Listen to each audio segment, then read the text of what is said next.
नमस्कार, आदाब, सत श्री अकाल। स्वागत है आप सबका इस YouTube चैनल पर।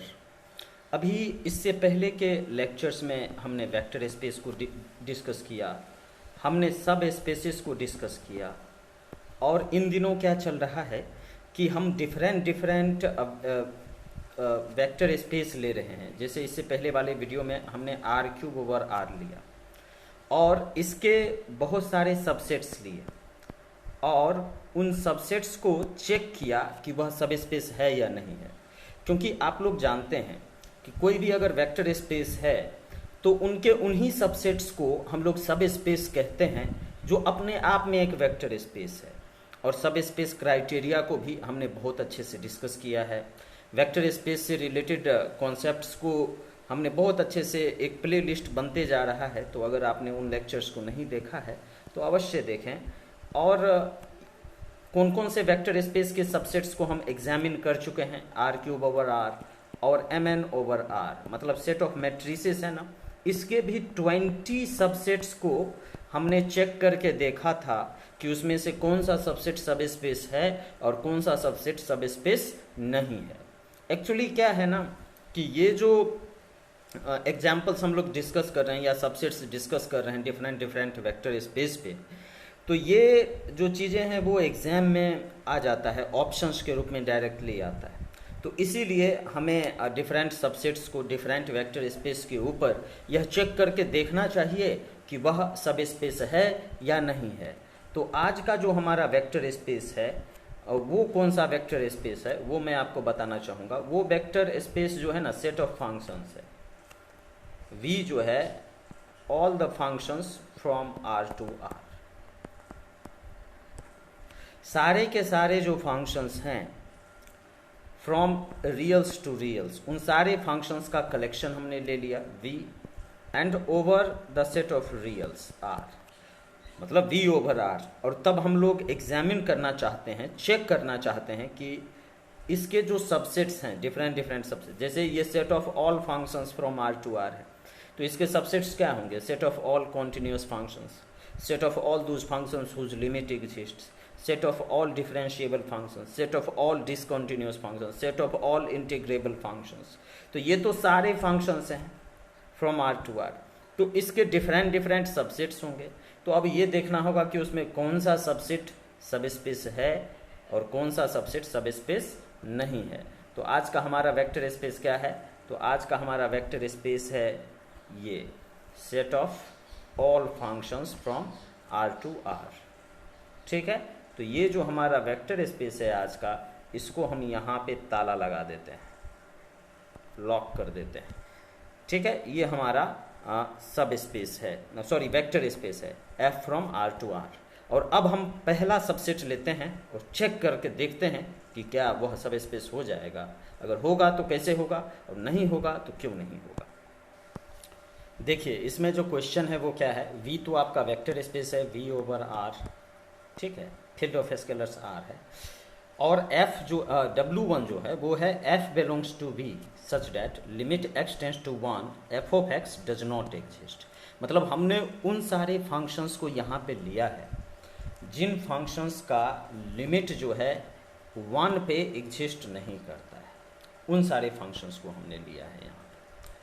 और अब चेक करना है कि ये जो W1 है, आप देखिए ये सबसेट ऑफ V है कि नहीं। डेफिनेटली, क्योंकि ये सारे फंक्शंस का कलेक्शंस था, उसमें से हमने उन फंक्शंस का कलेक्शन लिया है जिसका 1 पे लिमिट एग्जिस्ट नहीं करता है। तो अब देखना होगा कि वह W1 जो है ये सब स्पेस है या नहीं है। तो जो आंसर है वो क्या है वो मैं आपको बता दूं। आप लोग जानते हैं कि अगर W1 सब स्पेस होगा ना, तो अगर हम W1 से 2 एलिमेंट ले लेंगे U और V, तो इस दोनों का सम जो है U + V, ये भी W1 में होना चाहिए। और अगर हम W1 से U ले लें और एक स्केलर ले लें तो अल्फा U भी W1 में होना चाहिए। इसी को कंबाइन करके ना कहते हैं कि अल्फा U + V जो है ये W1 में होना चाहिए। और जब हमको ये दिखाना हो कि ये सब स्पेस नहीं है तो हम क्या करेंगे, U और V ले लेंगे और उसका सम को दिखा देंगे कि उसका सम W1 में नहीं है, तभी ये क्लियर हो जाएगा कि वो सब स्पेस नहीं है। तो यही काम करने वाले हैं। देखिए सबसे पहला जो आपका एलिमेंट u है, u ले लेते हैं limit x tends to 1 by x minus 1। बताइए इसका लिमिट 1 पे एग्जिस्ट करेगा? नहीं, 1 बाय x माइनस 1 है तो 1 बाय 0 सिंगुलर पॉइंट आ जाएगा, तो ये डज नॉट एग्जिस्ट, ये एग्जिस्ट नहीं किया। फिर अगर ये एग्जिस्ट नहीं किया इसका मतलब क्या है? अगर ये एग्जिस्ट नहीं किया इसका मतलब u किस में है? W1 में, क्योंकि W1 कैसे डिफाइन है?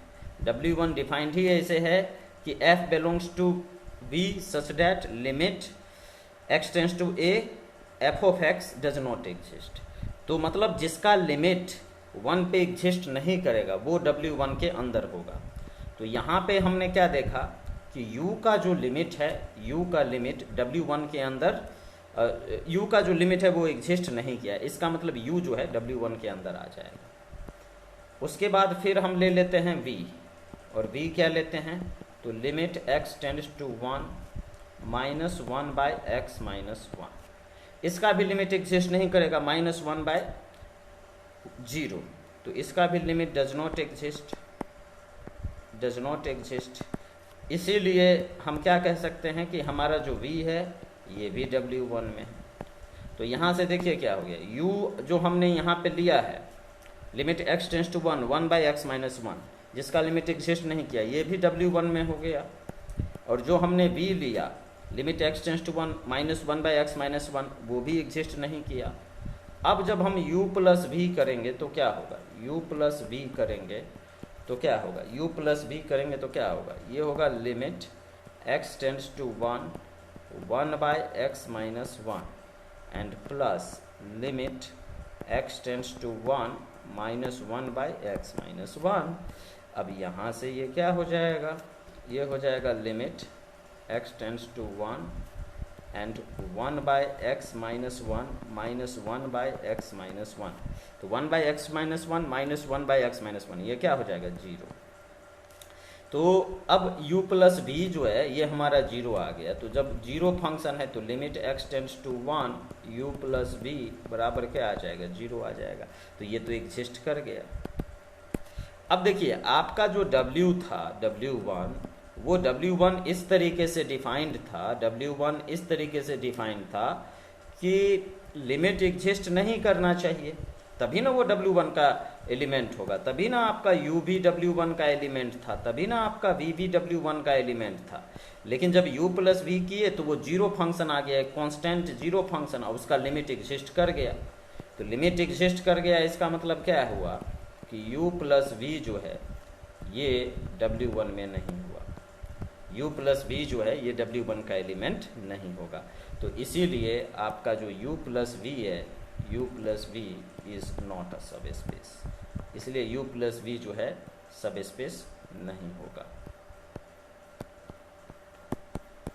ठीक है, अब चलिए दूसरा सबसेट लेते हैं v का और उसको एग्जामिन करते हैं, देखते हैं कि क्या वह सब स्पेस होगा या नहीं होगा। बहुत सारे फंक्शंस थे v के पास।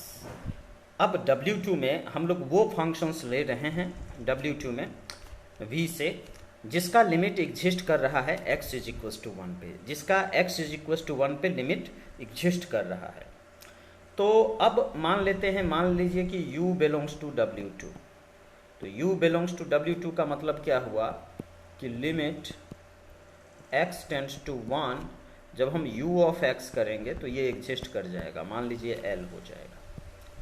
और फिर हम क्या कर रहे हैं, v बिलोंग्स टू भी W2 कर रहे हैं। तो v बिलोंग्स टू W2 का मतलब क्या है कि v का भी लिमिट एग्जिस्ट करेगा, मतलब limit x tends to 1 v of x करेंगे तो ये क्या आ जाएगा? m, क्योंकि लिमिट एग्जिस्ट कर रहा है।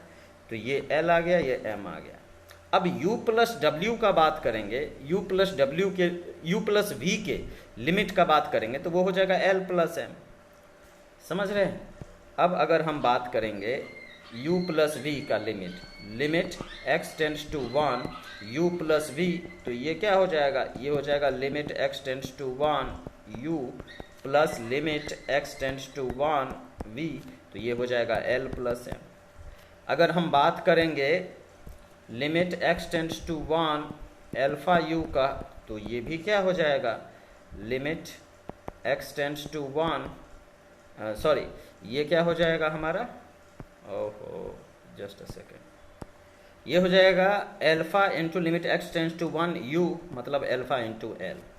मतलब कि अब देखिए स्केलर मल्टीप्लिकेशन भी आ गया, दोनों का सम भी आ गया, तो हम यहाँ से आसानी से ये कह सकते हैं कि alpha L plus M belongs to, alpha L plus M जो है ये लिमिट हो जाएगा किसका, तो यहाँ से हम क्या कह सकते हैं कि limit x tends to a 1 alpha u plus b बराबर क्या हो जाएगा अल्फा एल प्लस एम, जो कि एग्जिस्ट करता है।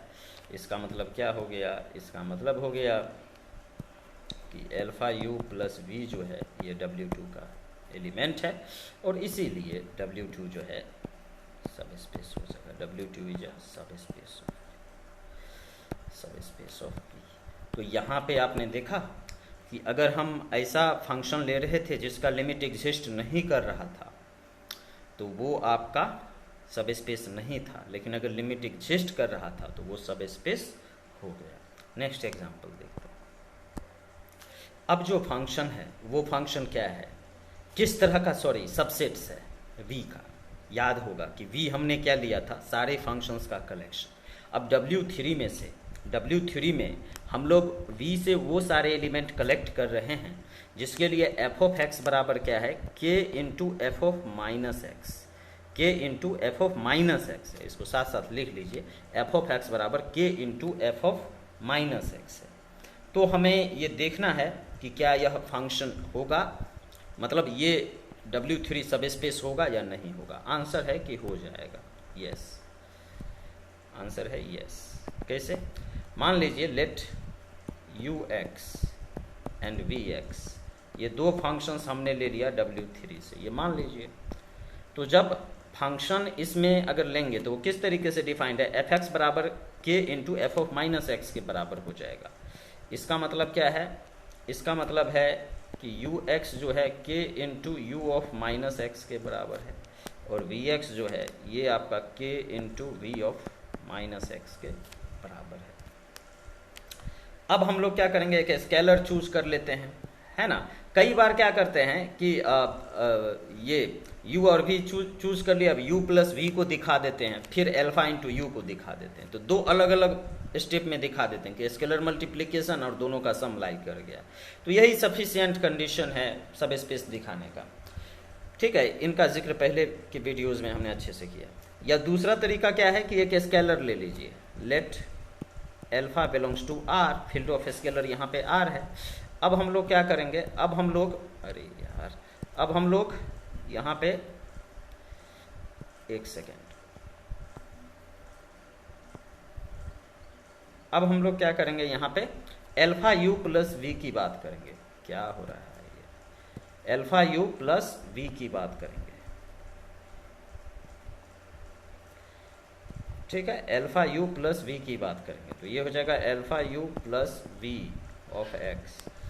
अगर इसकी बात करेंगे तो क्या आ जाएगा ये, अब आप देख लीजिए, अगर हम बात करें अल्फा यू प्लस वी की तो ये क्या हो जाएगा, alpha u of x plus v of x. अब यू ऑफ एक्स किस तरीके से डिफाइंड था, यू ऑफ एक्स बराबर k into u of minus x, and v of x बराबर क्या था, k into v of minus x. तो अब इसी का यूज़ करेंगे तो ये हो जाएगा alpha k into u of minus x plus k into v of minus x. All right, अब यहाँ से हम इसको क्या लिख सकते हैं, इसको हम लोग इसको क्या लिख सकते हैं, k बाहर निकाल लेंगे, ठीक है। ऑल राइट, k यहाँ पे, सॉरी अल्फा, अगर हम यहाँ पे k बाहर निकाल लेंगे तो क्या होगा कि अगर हम बाहर निकाल लेते हैं तो ये होता है alpha u of minus x plus v of minus x. तो यहाँ से क्या क्लियर हो गया, देखिए क्या क्लियर हुआ कि यहाँ पे alpha u plus v of x जो है ये किसके बराबर हो गया, k इंटू, इसको एक स्टेप और लिख देंगे तो बहुत अच्छा हो जाएगा, ठीक है। इसको और अच्छे से ये लिख देंगे alpha u plus v of minus x. तो देख रहे हैं, तो ये बिल्कुल उसके इसको फॉलो कर गया ना। u ऑफ x बराबर क्या है, k into u of minus x, और v ऑफ x बराबर क्या है, k into v of minus x. तभी ना ux और vx w3 में।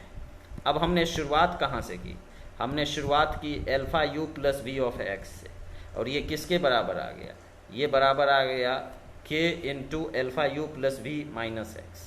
इसका मतलब उस डेफिनेशन को, w3 वाले डेफिनेशन को सेटिस्फाई कर गया। इसका मतलब ये हुआ कि अल्फा u प्लस वी जो है ये w3 में लाई कर जाएगा।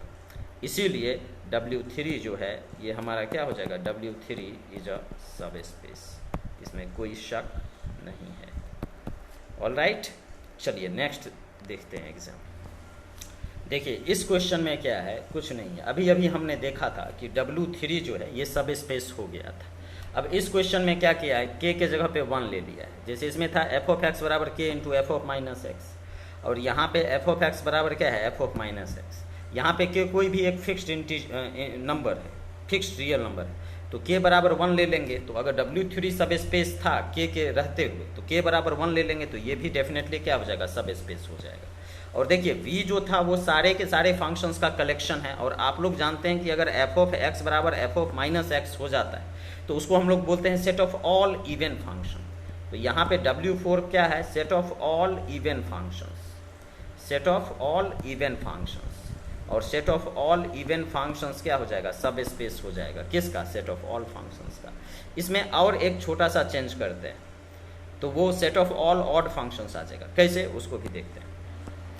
अब देखिए यहाँ पे क्या किया, ये जो हमारा w3 था, ये जो हमारा w3 था वो क्या है, f belongs to B such that f of x बराबर k into f of minus x. इससे पहले देखा कि इवन फंक्शंस का सारा सेट जो है वो सब स्पेस हो गया था। अब f ऑफ x बराबर जब minus of f of minus x होगा तो ये क्या हो जाएगा, set of all odd functions, और set of all odd functions भी क्या हो जाएगा, सब स्पेस हो जाएगा। Set of all odd functions,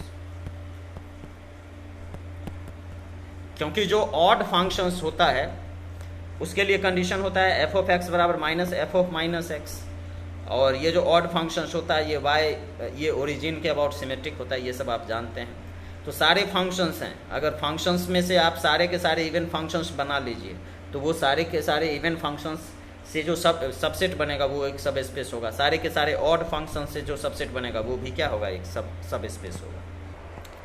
अब जल्दी जल्दी कुछ सेट्स हम यहाँ पे ले रहे हैं एफ वी का सबसेट्स, और देखते हैं वो सब स्पेस होता है कि नहीं। जैसे v क्या था, function from r to r, सारे फंक्शंस का कलेक्शन।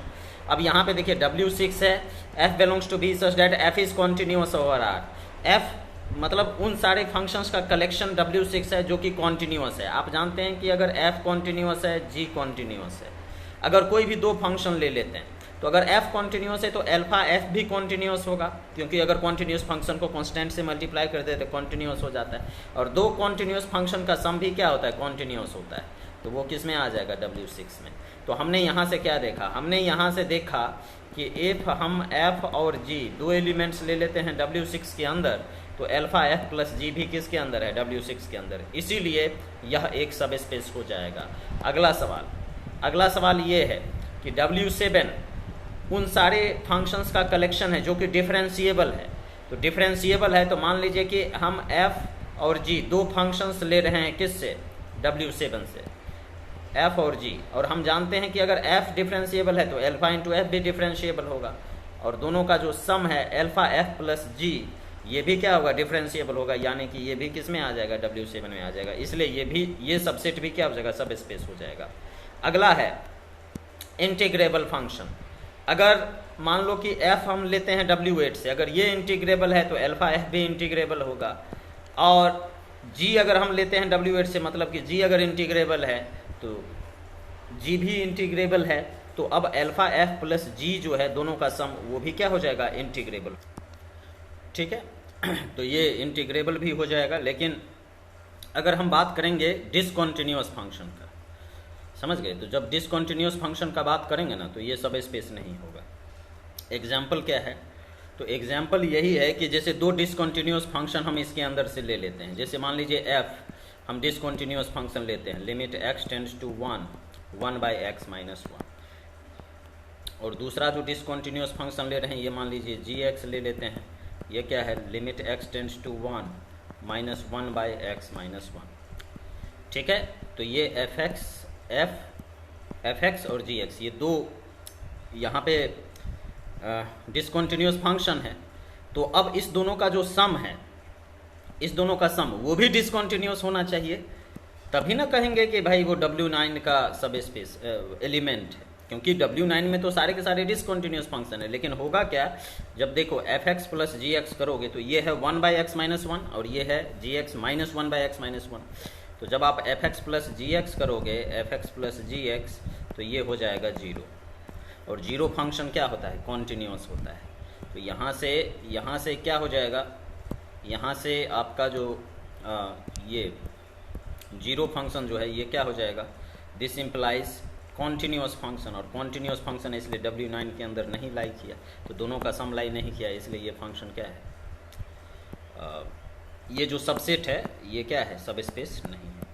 अब हम लोग बात करेंगे नॉट डिफरेंशिएबल फंक्शन का। अगर हम बात करते हैं, मान लीजिए not differentiable, f such that f is not differentiable, तो आंसर क्या होता, आंसर ये होगा कि ये फंक्शन, ये जो सबसेट है ये भी सब स्पेस नहीं है। कौन सा एग्जाम्पल लेंगे, उसका डिस्कशन मैंने इसी वीडियो में 2 बार कर दिया है।